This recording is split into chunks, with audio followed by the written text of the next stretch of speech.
আনন্দ নাই মঙ্গলও নাই, কিন্তু বৈশাখ তো এক্সিস্টিং, বৈশাখ একটা শব্দ এবং যেটার অস্তিত্ব আছে, যেটা নাম দিলে পরে আসলে দুই পক্ষকেই ডিবেটে পরাজিত করা সম্ভব। যে আমার ধারণা হুম যে হুম সরকার এখানে একটা সেফ এক্সিট প্ল্যান করেছেন, যে তারা এটাকে বৈশাখে বলে দিয়েছেন, তাতে করে মঙ্গলও চলে গেল, আনন্দও চলে গেল। এই যে অন্তর্বর্তী সরকার মুখে তো খুব আইন বানিয়েছিল, যে আইন পাশ না করলে নাকি বিচার বিভাগ স্বাধীন হয় না, কিন্তু তারা নিজেরা কি বিচার বিভাগের সেই স্বাধীনতা দিয়েছিল?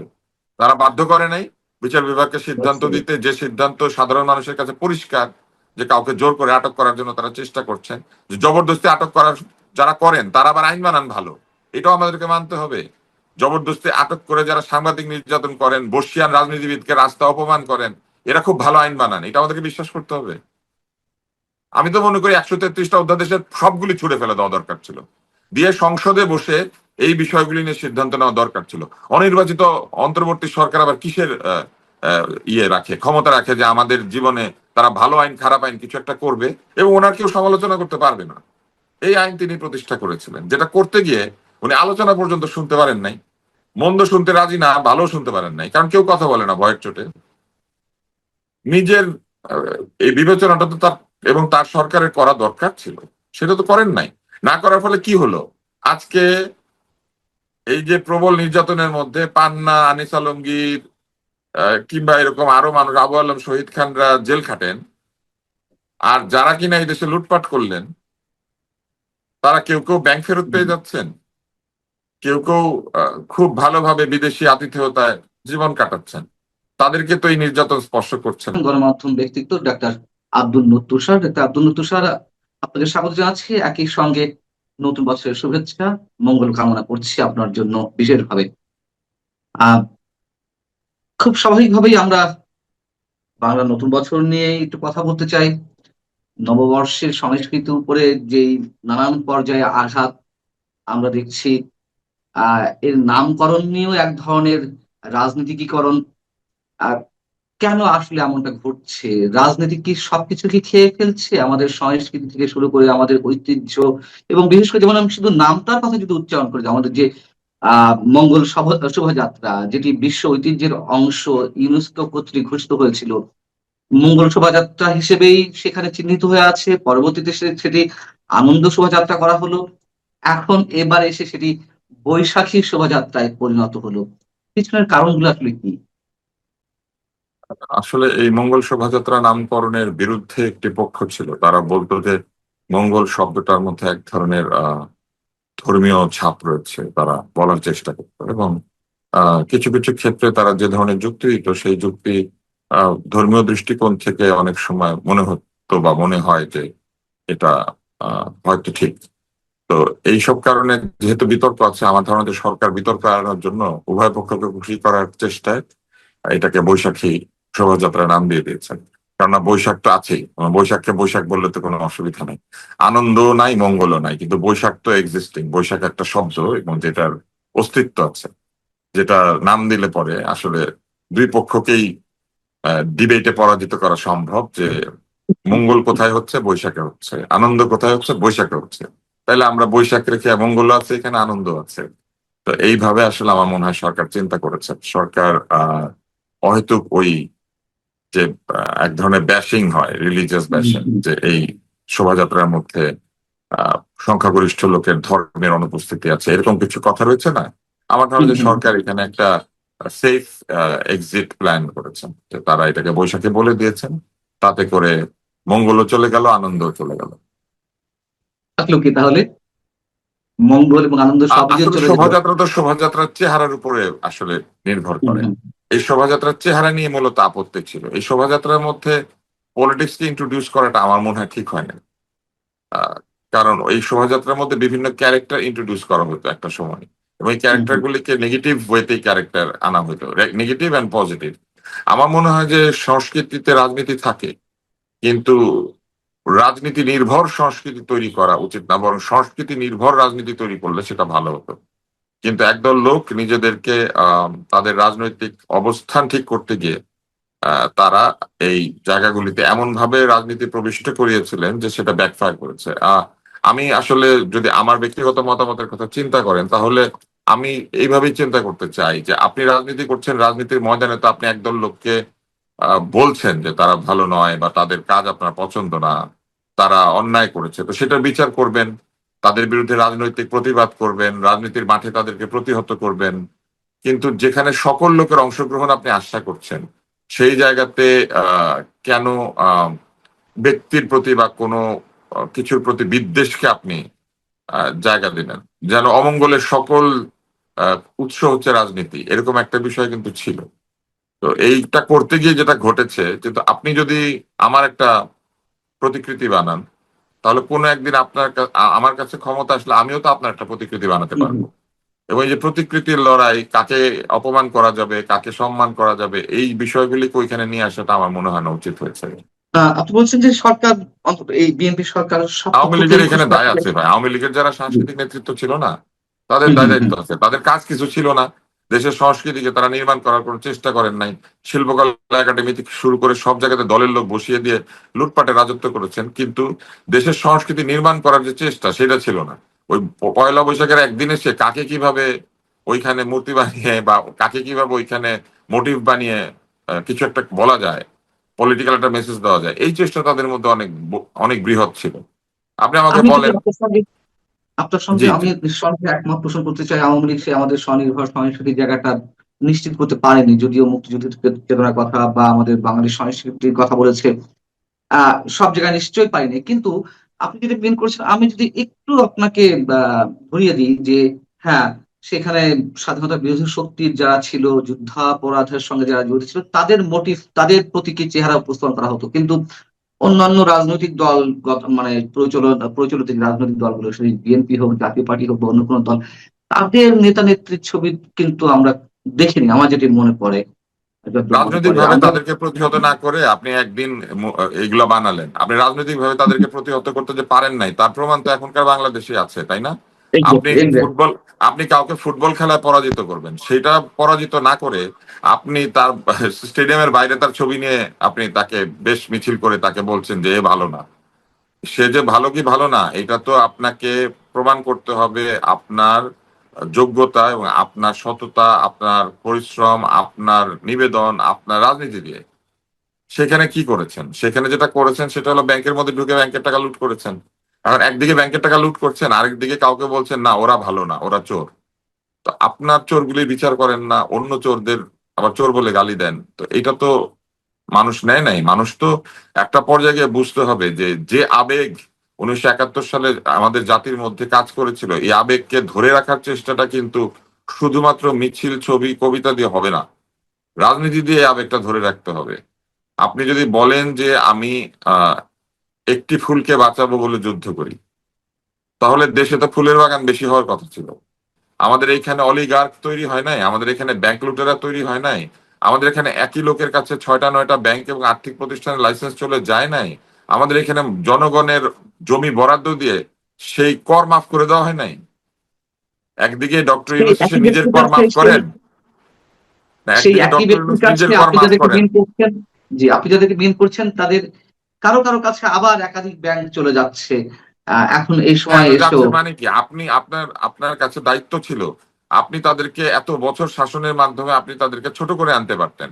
আপনি সেটা না করে তাদেরকে এমন আর্থিক এবং রাজনৈতিক শক্তিতে বলীয়ান করেছেন, যেটা এখন যে কাউকে কিনতে পারে, যে কাউকে প্রভাবিত করতে পারে, যা খুশি তাই করতে পারে। কারণ আর এই আমি কথা একমত বললে তো আপনার কোনো সঙ্গে। লাভ নাই। একজনকে কেউ কিনতে পারে না, একজনকে কেউ কিনতে পারে না, এই কথা বলে তো কোনো লাভ নাই। আপনি আপনার বাসার সমস্ত রুম বিক্রি করে দিয়ে আপনি বারান্দার মধ্যে বসে থেকে বলছেন এই বারান্দা কেউ কিনতে পারে না। বারান্দা থেকে ঝাঁপ দেওয়া ছাড়া তার কোনো উপায় থাকবে না। আমি পুরো বাড়ি বিক্রি করে দিয়েছেন। আহ বৈশাখের জায়গায় আরেকটি প্রশ্ন করবো আত্মসমালোচনা, আমি। মানে বৈশাখের আলোচনা থেকে দেখেন আমরা কোথায় চলে গেলাম। এই যাওয়ার না, না, একমাত্র কারণ স্বাভাবিক, হচ্ছে এই পুরো স্বাভাবিক আমার প্রক্রিয়াটার মধ্যে বইটি আমাদেরকে যেভাবে ইন্সপিরেশন রাজনীতি করছে। ইনফিউজ করা হয়েছে। আপনি শিক্ষা ব্যবস্থায় আপনি বৈশাখের কি মাহাত্ম সেটা বুঝাতে পারেন নাই। আপনি ছোট ছেলে মেয়েদের মধ্যে সংস্কৃতিকে ধারণ করার যে চেষ্টা, সেটা তৈরি করতে পারেন নাই। আপনি শিক্ষা ব্যবস্থার 12টা বাজিয়ে দিয়েছেন, এবং সেই শিক্ষা ব্যবস্থার মধ্যে কোনোভাবেই সংস্কৃতি, নৈতিকতা কিচ্ছু নাই। মানুষ বিছানা করা শিখে, ডিম ভাজা শিখে, সংস্কৃতি শিখে না। পৃথিবীর সব দেশে ডিম এভাবেই ভাজে।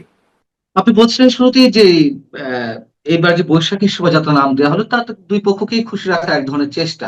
আমার প্রশ্ন হচ্ছে কেন সাম্প্রদায়িক শক্তিকেও খুশি রাখতে হবে, এবং আমাদের যে বর্ষপঞ্জি সেটি একেবারেই আলাদা। আমরা এটুকু জানি যে পৃথিবীতে প্রচলিত অধিকাংশই বর্ষপঞ্জি, মানে বর্ষপঞ্জির উৎপত্তি কোনো না কোনো ধর্মের সঙ্গে সম্পর্কিত।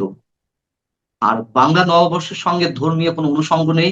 এখানে কৃষিকাজ বা খাজনা সংগ্রহ বা অন্যান্য যে আমাদের ঐতিহ্য বা পরিচালিত ধারা সেগুলোর উপর ভিত্তি করেই আমাদের বর্ষপঞ্জি গড়ে উঠেছে, এবং সেখান থেকে আমাদের যে পয়লা বৈশাখের যে নানান ধরনের অনুষঙ্গ, তাতেও একটা শক্তি সব সময় সাম্প্রদায়িক একটা গন্ধ দিয়ে আসার চেষ্টা করেছে, এবং সেখান থেকে সাম্প্রদায়িক হামলাও ঘটেছে। ছায়ানটের বর্ষবরণ অনুষ্ঠানে হামলা ঘটনা ঘটলো 2001 সালে। ফলে ঐক্য নির্মাণের ক্ষেত্রে ভাষা, সংস্কৃতি, শিক্ষা এইগুলি একটি বড় ভূমিকা পালন করে। এখন যারা সাম্প্রদায়িক, যারা কিনা শুধু একটি ধর্মভিত্তিক জাতীয় ঐক্য তৈরি করতে চায়, সেখানে কিন্তু তারা অন্যদেরকে বাদ দিয়ে ঐক্যটা তৈরি করতে চায়। ফলে স্বাভাবিকভাবেই যেখানে ইনক্লুসিভিটি বেশি সেইখানে তারা হাত দিবে। এখানে আহ তাদের দিক থেকে তারা ঠিক জায়গাতে আক্রমণ করছে। কিন্তু হুম। আপনি যেটাকে ধারণ করতে চান, আপনি কি সেই জায়গা থেকে ঠিক মতো প্রতিরক্ষা করছেন? একটা যুদ্ধে বিজয়ের জন্য তরবারির চেয়ে ঢাল বেশি গুরুত্বপূর্ণ। তা আপনি কি সেই ঢালটা নির্মাণ করেছেন? কাদের হাতে শিশু একাডেমির দায়িত্ব দিয়েছিলেন? কাদের হাতে বাংলা একাডেমির দায়িত্ব দিয়েছিলেন? কাদের হাতে শিল্পকলা একাডেমির দায়িত্ব দিয়েছিলেন? লাল্লু পাঞ্জু চামচা আপা আপা মা মা ডাকা লোকজনের কাছে দিয়েছিলেন, কাজ তো কিছু করে নাই। সংস্কৃতিকে নিয়ে এসে ওইখানে রাজনীতি ঢুকিয়ে দিয়ে একবেলা মিছিল করে, একবেলা রবীন্দ্রসঙ্গীত গেয়ে, একবেলা আপনি আপনার কিছু লোককে ডেকে চা পান করে, কিছু লোককে 21শে পদক আর স্বাধীনতা পদকের যে মূলা সেটা ছুড়ে দিয়ে, তাই না? ভাত ছিটালে কাকের অভাব হয় না বলে না, পুরস্কার ছিটালে বুদ্ধিজীবীর অভাব হয় না, এরকম একটা অবস্থা তৈরি করে দিয়ে কি করা হয়েছিল? যা করা সেটাই পরিণাম হয়েছিল তারা ভোগ সেটার করেছে। ফলাফল আপনি পাবেন না। আপনি যদি যা হ্যাঁ, করেছেন সেটার অবশ্যই আছে। ফলাফল আপনি পাবেন না। এখন এই সরকার কেন এটাকে বৈশাখী শোভাযাত্রা বলছে? এই সরকার আসলে অহেতুক তর্ক এড়াতে চাইছে, অহেতুক যন্ত্রণা এড়াতে চাইছে। কেননা এই সরকার আসলে তো আহ তাদের যদি আপনি ম্যানিফেস্টো দেখেন, সেই ম্যানিফেস্টোর মধ্যে তারা এক ধরনের জীবনযাত্রার মান উন্নয়ন, এক ধরনের সামাজিক আইন শৃঙ্খলা প্রতিষ্ঠা করা, এই ব্যাপারগুলির বিষয়ে ম্যানিফেস্টো দিয়েছে। তো স্বাভাবিকভাবে এত ক্রাইসিস এখন, তেলের ক্রাইসিস, ইনফ্লেশনের ক্রাইসিস, ভঙ্গুর অর্থনীতির ক্রাইসিস, রাজনৈতিক অস্থিরতার ক্রাইসিস, মবের ক্রাইসিস, এতগুলি ক্রাইসিস মাথায় নিয়ে এসে আমার ধারণা যে এই সরকার অহেতুক পত্র পত্রিকা বিভিন্ন জায়গায় তর্ক অ্যাভয়েড করার চেষ্টা করছেন। এটা এক ধরনের ডিফেন্সিভ কিন্তু সরকার মেকানিজম। সরকার যে ম্যানিফেস্টো দিয়েছে, যে 31 দফা কর্মসূচি দিয়েছে, তাদের নিজস্ব যে প্রতিশ্রুতি মানুষের কাছে, সেগুলো তো তারা নিজেরা ভায়োলেট করছে। যেমন বিচার বিভাগকে পৃথকীকরণ, নির্বাহী বিভাগ থেকে সেটি তারা বেমালুম ভুলে গিয়ে এখন সেই অধ্যাদেশটিও বাতিল করলো। এর মধ্যে আরো অনেক কিছু রয়েছে তাদের যে 31 দফা কর্মসূচি, আমি জুলাই সনদের কথা বাদ দিলাম, সেগুলো তো তারা বেমালুম ভুলে যাচ্ছে। তার মানে যে যায় লঙ্কায় সে হয় রাবণ, বিষয়টি এরকম। না, এই সরকার অধিকাংশ আহ, যা অধ্যাদেশ ছিল তা তো করেছে। এখন ধরেন 15টা বা 20টা অধ্যাদেশ যদি থাকে যেখানে সরকারের আলাদা দৃষ্টিভঙ্গি আছে, সরকার সেটাকে হুবহু পাশ না করে এই প্রতিশ্রুতি দিয়েছে যে তারা আরো বেটার এবং আরো এফেক্টিভ আইন তৈরি করবেন। তো এইটা যদি তারা না করেন তাহলে বলা যেতে পারে প্রতিশ্রুতি ভঙ্গ করা, কিন্তু মোটা দাগে ধরেন 80% তো তারা পাশ করিয়ে দিয়েছেন। এখন কোন একটি সরকারের তো এই অধিকার আছে যে তারা যদি মনে করেন যে কোন কোন আইন সরকার পরিচালনায় তাকে বাধা দেবে, কোন কোন জায়গায় কিছু কিছু আইন তাদের ম্যানিফেস্টো বাস্তবায়নে বাধা দিবে, সে অধিকার সরকারের আছে যে সরকার এইটাকে ডিলে করাতে পারেন, এইটাকে আরো নতুন ভাবে এইটাকে লিখতে পারেন। এই অধিকার কিন্তু তাদের আছে।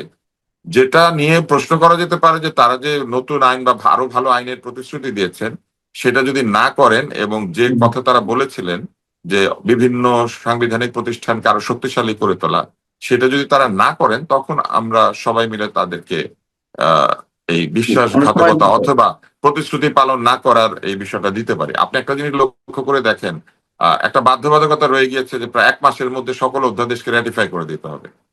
এখন আপনার কাছে যদি 133টা এরকম অধ্যাদেশ থাকে, তাহলে আপনার অন্তত প্রতিদিন 4টা করে এই অধ্যাদেশ নিয়ে আলোচনা করা দরকার, এবং 4টা করে অধ্যাদেশ নিয়ে কথা বলে তারপর একটা সিদ্ধান্তে পৌঁছানো দরকার। আদৌ সম্ভব 4টা করে অধ্যাদেশ নিয়ে আলোচনা করে প্রতিদিন 4টা করে পাশ করানো? কারণ 133টা, 30 দিন, 4টাও না 5টা, আসলে প্রায় 4.5টা। তো এই একটা অবস্থায় এই অন্তর্বর্তী সরকার এই বর্তমান সরকারকে রেখে গিয়েছেন একটা বাধ্যবাধকতার মধ্যে, যে এইগুলিকে এত দিনের মধ্যে পাশ না করিয়ে দিলে এগুলো পাশ হবে না। ফলে সরকার কিন্তু এক কথায় বলতে গেলে নাকে মুখে পাশ করছেন, সকালে ঢুকেন পাশ করেন। তো এই অবস্থায় রেখে গিয়েছেন। তো এত ভালো কাজ অন্তর্বর্তী সরকার করার পরেও অন্তর্বর্তী সরকার কি করেছিলেন? যেমন ধরেন, অন্তর্বর্তী সরকার বিচার বিভাগের স্বাধীনতার কথা বলেছিলেন। আপনি নিজেই তো ভুক্তভোগী, বিচার ব্যবস্থাকে তারা স্বাধীন করেছিলেন? আপনি জামিন পেয়েছিলেন ঠিক সময় মতো? আপনি যে আইনে আহ, বন্দী হয়েছিলেন, আপনাকে যে আইনে বন্দী করে আপনাকে আটকে রাখা হয়েছিল, সেই আটক, সেই আইন, সেই মামলা, এগুলা কি কোনো ভিত্তি ছিল? এটা সাধারণ লোক বুঝে। আপনি গেছেন সাংবাদিক হিসেবে এক দাওয়াতে, আপনি সেখান থেকে চলে গেলেন মবে আক্রান্ত হয়ে পুলিশের হেফাজতে, তারপর সেখান থেকে আপনি চলে গেলেন জেলখানায়। তো এই যে অন্তর্বর্তী সরকার, আপনার প্রশ্নের উত্তরটা আমি দেই, এই যে অন্তর্বর্তী সরকার মুখে তো খুব আইন বানিয়েছিল, যে আইন পাশ না করলে নাকি বিচার বিভাগ স্বাধীন হয় না, কিন্তু তারা নিজেরা কি বিচার বিভাগের সেই স্বাধীনতা দিয়েছিল? প্রশ্ন ওঠে না। তারা বাধ্য করে নাই বিচার বিভাগকে সিদ্ধান্ত অবশ্যই। দিতে, যে সিদ্ধান্ত সাধারণ মানুষের কাছে পরিষ্কার, যে কাউকে জোর করে আটক করার জন্য তারা চেষ্টা করছেন, যে জবরদস্তি আটক করার যারা করেন তারা আবার আইন বানান ভালো, এটাও আমাদেরকে মানতে হবে। জবরদস্তি আটক করে যারা সাংবাদিক নির্যাতন করেন, বর্ষিয়ান রাজনীতিবিদকে রাস্তা অপমান করেন, এরা খুব ভালো আইন বানান, এটা আমাদেরকে বিশ্বাস করতে হবে। আমি তো মনে করি 133টা অধ্যাদেশের সবগুলি ছুড়ে ফেলে দেওয়া দরকার ছিল, দিয়ে সংসদে বসে এই বিষয়গুলি নিয়ে সিদ্ধান্ত নেওয়া দরকার ছিল। অনির্বাচিত অন্তর্বর্তী সরকার আবার কিসের ইয়ে রাখে, ক্ষমতা রাখে যে আমাদের জীবনে তারা ভালো আইন খারাপ আইন কিছু একটা করবে? যারা নিজেরা ওই ব্যাংক লুটেরাদের মতোই নিজের কর মাফ করে, লাইসেন্স পারমিট ইস্যু করে নিজেদের নামে। আপনি টেলিভিশনের লাইসেন্স ইস্যু করেছে কার নামে? এতগুলি এতগুলি যে মিডিয়ার লাইসেন্স ইস্যু করেছে, সংবাদপত্রের লাইসেন্স ইস্যু করেছে কার নামে? নিজেরা যখন দিয়েছেন তখন স্বৈরাচারী আইনের অধীনে এগুলো দিয়ে ফেলেছেন তাদের নিজেদের লোকজনকে। আর এখন এসে তারা এই মানে অন্যদেরকে বলছেন না আপনারা বিরাট ভালো লোক হয়ে যাবেন। তো এই আগের যে ভণ্ড সরকার, আমি তো মনে করি এই ভণ্ড সরকারের ভণ্ডামি নিয়ে বরং আলোচনা করা দরকার, এই এই অন্তর্বর্তী ভণ্ড সরকার। নিঃসন্দেহে শুধু মুনাফিক সরকার, আর আমি তো ভণ্ড সরকারের 1 নম্বর ব্যক্তিকে বলি বাংলার তৃতীয় মীর জাফর। আপনি ভণ্ড বলেন, আমি তৃতীয় মীর জাফর বলি। না না, অনেকে মির্জাফর এখানে অনেক ছোট হয়ে গিয়েছে, যেমন মঙ্গল তা ঠিক, তা শোভাযাত্রা, ঠিক। আনন্দ শোভাযাত্রা বৈশাখী হয়ে গিয়েছে না? মির্জাফরের নতুন নাম ইউনুস। এবং এবং ভবিষ্যতে, ভবিষ্যতে এই চমৎকার নামটি রাখার সময় মানুষ রাখবেন, কারণ এটা একটা চমৎকার নাম, এটা আমাদের একজন নবীর নাম। হ্যাঁ, কিন্তু এটা একটা দোয়ার নাম, তাই না? এটা একটা সূরার নাম। হুম, হুম। কিন্তু ভবিষ্যতে ব্যক্তিরা নাম রাখার সময় রাখলেও ওনারা কোনোদিন পিএইচডি করবেন না, আমার ধারণা। আমি একটা মৌলিক প্রশ্নে আসি। আওয়ামী লীগ হেফাজতের সঙ্গে, আমি একেবারে নাম ধরে বলছি, হেফাজতের সাথে হাত মিলিয়েছিল, তাদেরকে বিভিন্ন ক্ষেত্রে ছাড় দিয়েছে। বিএনপি জামাত জোট সরকারের সময় 2001 সালে ছায়ানটে বোমা হামলা হলো, কথিত বাংলা ভাইদের উত্থান ঘটলো, শায়েখ আব্দুর রহমানদের উত্থান ঘটলো। ইউনূস সরকারের সময় আহ পুরোপুরি জঙ্গিবাদের হাতেই অনেকখানি চলে গিয়েছিল দেশ। এখন আবার যদি আপনার বক্তব্য অনুযায়ী সেই সাম্প্রদায়িক শক্তির একটি বিশেষ অংশকে খুশি রাখার চেষ্টা করা হয়, তাহলে আমরা এই গোলক ধাঁধা থেকে বের হব কিভাবে? তাহলে তো আমাদের যে হাজার বছরের সংস্কৃতি, সেটি বারবার আক্রান্ত হতে থাকবে। এর বাইরে কি গোলক আসার কোনো ধাঁধা থেকে বের কোনো হতে গেলে, সম্ভাবনা আছে? গোলক ধাঁধা থেকে বের হতে গেলে ধর্মীয় চেতনা বা ধর্মপ্রাণদের সঙ্গে সাম্প্রদায়িকতাকে এক করে ফেলাটাকে বন্ধ করতে হবে। আওয়ামী লীগ ঢালাও ভাবে সকল ধার্মিক ব্যক্তিকে সাম্প্রদায়িক বলতো। ধর্মপ্রাণ ব্যক্তিরা, বহু ধর্মপ্রাণ ব্যক্তি আওয়ামী লীগ করেন, তো বহু ধর্মপ্রাণ ব্যক্তি তো বিএনপি করেন, এবং অধিকাংশ বাংলাদেশি লোক তো আওয়ামী লীগ আর বিএনপিকেই ভোট দিতেন। কিন্তু তারপরও সাম্প্রদায়িক শক্তি বললে তারা একটা লেবাস ভিত্তিক সাম্প্রদায়িকতা, একটা শিক্ষা ভিত্তিক সাম্প্রদায়িকতা, এইরকম একটা ঢালাও ডেফিনেশন তৈরি করেছিলেন। এবং এই ডেফিনেশনটা আওয়ামী লীগের ক্ষতি করেছে, বিএনপিরও ক্ষতি করছে। এর কারণ হচ্ছে আমরা প্রকৃত সাম্প্রদায়িক ব্যক্তি কিন্তু আমার আপনার মধ্যে থাকতে পারে, যাদের কোনো লেবাস নাই। বাংলাদেশে কি এমন ব্যক্তি নাই যারা সুটকোট পরেন কিন্তু চরম ভাবে ঘৃণা বিদ্বেষ ছড়ান এবং চরম সাম্প্রদায়িক? অবশ্যই। ফলে এই যে লেবাস লেবাস ভিত্তিক সাম্প্রদায়িক ট্যাগিং, শিক্ষা ভিত্তিক সাম্প্রদায়িক ট্যাগিং, মসজিদ ভিত্তিক সাম্প্রদায়িক ট্যাগিং, এই ট্যাগিং গুলা শুরু করেছিল আওয়ামী লীগের পক্ষ। এবং আওয়ামী লীগ একদল লোককে ইন্টারনেট সহ বিভিন্ন জায়গাতে একটা ছবি তৈরি করার চেষ্টা নামিয়ে দিয়েছিল, যেখানে তারা এই বিষয়গুলিকে সামনে নিয়ে আসতো। একটা লোক যদি ধর্মের কথা বলে, সাথে সাথে তাকে সাম্প্রদায়িক হিসেবে ট্যাগ করা হতো। সাম্প্রদায়িক আর সাম্প্রদায়িকতা আর ধার্মিকতা তো এক নয়। নিশ্চয়। তো এই জায়গাগুলিকে সেপারেট করার জন্য শিক্ষা ব্যবস্থার যে উন্নতি করা দরকার সেটা কিন্তু তারা করেন নাই। এবং আপনি একদিকে কাউকে সুযোগ সুবিধা বাড়িয়ে দিয়ে খুশি রাখার চেষ্টা করছেন, আর আরেক দিকে কাউকে বিভিন্ন টার্ম এন্ড জার্গন চেঞ্জ করে আপনি বিপদ বা এক ধরনের অহেতুক তর্ক এড়ানোর চেষ্টা করছেন। এই দুইটার মধ্যে আমি প্রথমটাকে বেশি দোষী করব।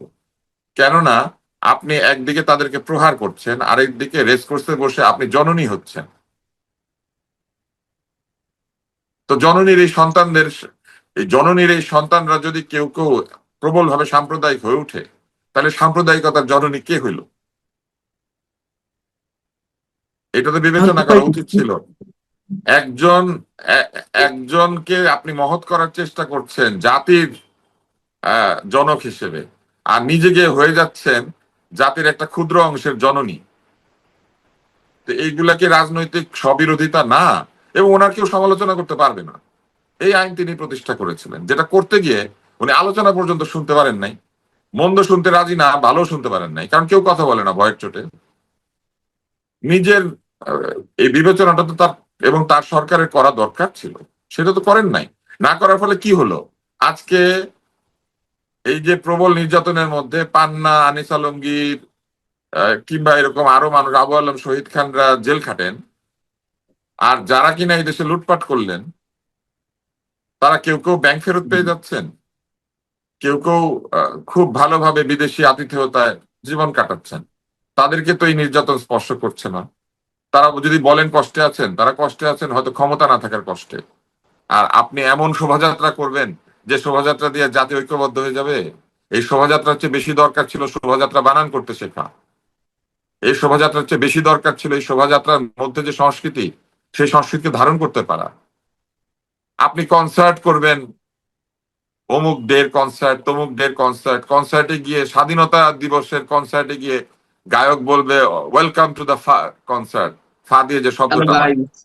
হ্যালো আপনার গাইস। নিশ্চয়ই মনে আছে, আপনার নিশ্চয়ই মনে আছে আপনি কনসার্টের ভিতর দিয়ে কোন সংস্কৃতি স্থাপন করার চেষ্টা করেছিলেন বাংলাদেশে। কনসার্টের বিরুদ্ধে না আমি, কিন্তু আপনি যদি বিশেষ বিশেষ দিবসে কনসার্ট ভিত্তিক তারুণ্য তৈরি করার চেষ্টা করেন, কনসার্টে গিয়ে যেমন তারা একজন আরেকজনকে ধাক্কাধাক্কি করে, মাঝে মধ্যে রেগে গেলে চেয়ার ছুড়ে দিয়েছে, চেয়ার ছুড়ে ক্ষমতার দিকে, এটা দিয়ে সংস্কৃতি হয়? পয়লা বৈশাখের দিন সকালবেলা এসে বৈশাখ বলে মন্ত্রের মতো গান গাইবেন, বাজার থেকে শাড়ি কিনে পাঞ্জাবি কিনে পরে ঘুরে বেড়াবেন, আর আপনি বিশেষ বিশেষ দিবসে ওয়েলকাম টু দ্য ফাহ কনসার্ট বলবেন?